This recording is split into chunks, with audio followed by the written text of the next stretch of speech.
We only have a few weeks left in the year, so on today's show, we're reflecting back on 2018 to look at some of Apple's biggest wins and biggest fails of the year.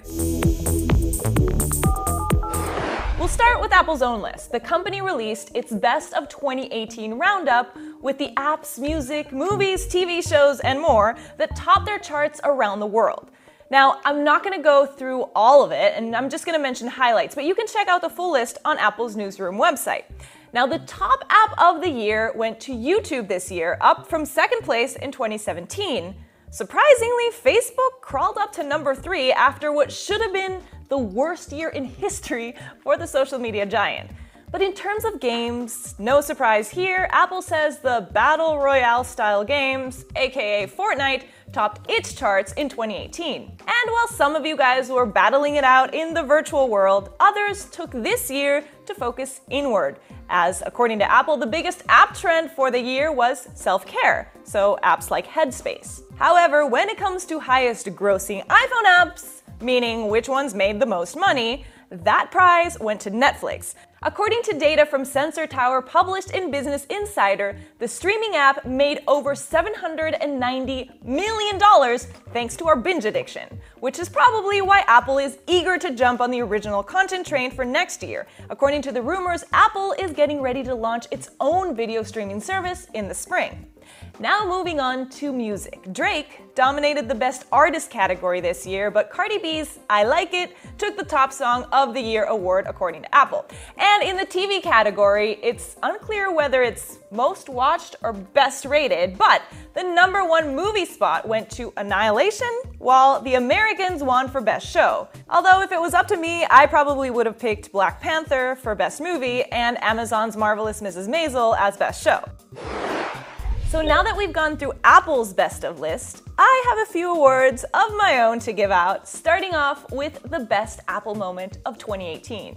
On August 2nd of this year, Apple officially became a $1 trillion company. After a positive earnings report, the company's stock hit the magic number of $207.05, putting it at that $1 trillion valuation, becoming only the second public company to ever hit the 13-digit mark.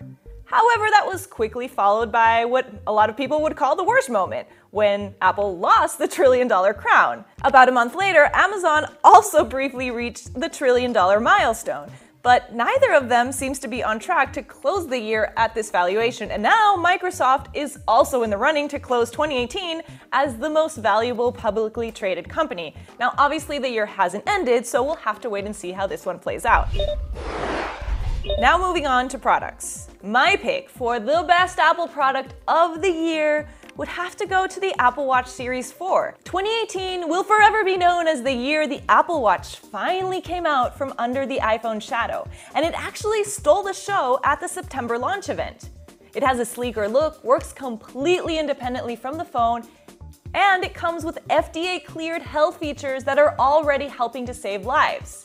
By 2019, smartwatches could be mainstream. Research firm eMarketer predicts that 1 in 10 adults will own a smartwatch in the US, thanks in a large part to these health features on the Apple Watch. But of course, if we're talking about the best product, we have to mention the worst product of 2018, which in this case, at least in my opinion, was the AirPower Mat, because it didn't even make it to the party.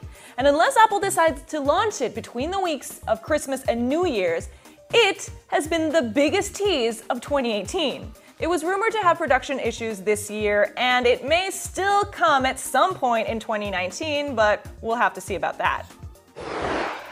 And my personal favorite Tim Cook moment of the year, his response after the Facebook Analytica scandal. In an interview with Recode's Kara Swisher and MSNBC's Chris Hayes, when asked what he would have done in Mark Zuckerberg's shoes, his response?